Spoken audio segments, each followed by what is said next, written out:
I'm quite happy to remove this because this is not what should belong in this parliament.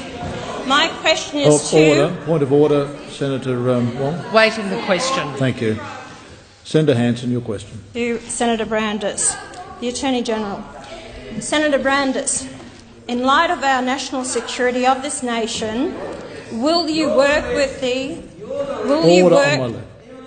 to actually ban the burqa in Australia, considering... Just a moment, Senator Hanson. I need to hear the question, so can I have some order on my left and my right? Senator Hanson, would you commence your question again, please? In light of what is happening with national security, there has been 13 foiled national threats against us with terrorism, 3 that have been successful, and Australians have lost their lives. Terrorism is a true threat to our country. Many Australians are very much in fear of it. Order. What I would like to ask on behalf of the Australian people, considering there has been a large majority of Australians wish to see the banning of the burqa. Our 2 former Prime Ministers, Julia Gillard... Senator Hanson, the time for asking the question has been expired. Order on my left. Senator Dastyari. Senator Dastyari. And Senator McDonald. Attorney-General, Senator Brandis. Thank you, Mr President. Senator Hanson, no, we will not be banning the burqa. Now, Senator Hanson, I am not going to pretend to ignore the stunt that you have tried to pull today by arriving in the chamber dressed in a burqa when we all know that you are not an adherent of the Islamic faith. And I would caution you and counsel you, Senator Hanson, with respect, to be very, very careful of the offence you may do to the religious sensibilities of other Australians. We have about 500,000 Australians in this country of the Islamic faith, and the vast majority of them are law-abiding, good Australians. And Senator Hanson, it is absolutely consistent with being a good, law-abiding Australian and being a strict adherent Muslim. Now, Senator Hanson, for the last 4 years, I have had responsibility preeminently among the ministers subject to the Prime Minister for National Security Policy. And I can tell you, Senator Hanson, that it has been the advice of each Director-General of Security with whom I have worked, and each Commissioner of the Australian Federal Police with whom I have worked, that it is vital for their intelligence and law enforcement work that they work cooperatively with the Muslim community, and to ridicule that community, to drive it into a corner, to mock its religious garments is an appalling thing to do, and I would ask you to reflect on what you have done.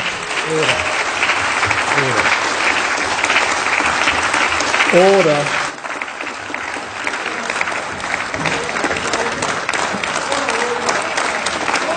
Order, Senators.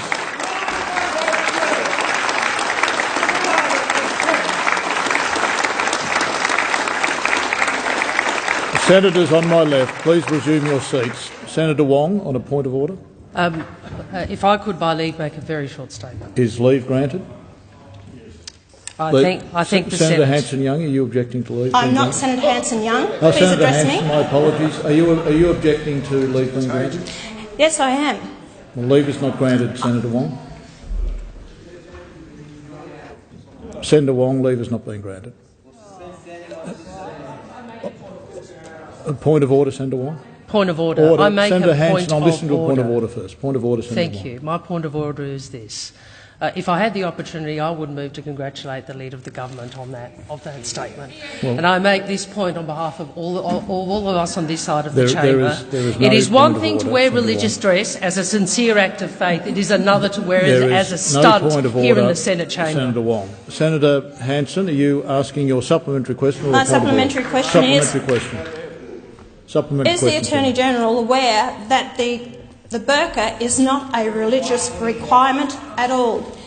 My question is, will the Attorney-General then ban the burqa in this House for in future as a security risk? And also the fact is that the people of Australia have the right to see the face of a person that they elect to this parliament, and they are the person who is actually going to be making decisions in their parliament on their behalf. Thank you. Before I call the Attorney-General, it's in the purview of the presiding officers, not the Attorney-General, to determine what happens as far as security is concerned within Parliament House. The Speaker and I have made arrangements that anyone who enters this premises with their face covered by whatever means is clearly identified prior to entering the building. And further, the first thing I ascertained when you walked into the building dressed as into the chamber dressed as you were, I wanted to ascertain who you were, and that was verified to me. I make no further comment about the dress that you wore. Attorney-General, do you have any comment that you wish to make in relation to that matter? Attorney-General. No. Thank you. Senator Hanson, a final supplementary question. I will.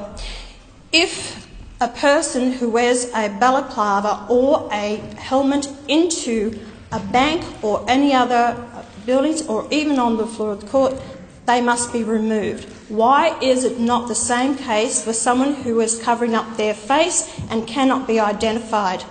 Will the government make changes to these laws? Attorney-General. No. Thank you, Attorney-General.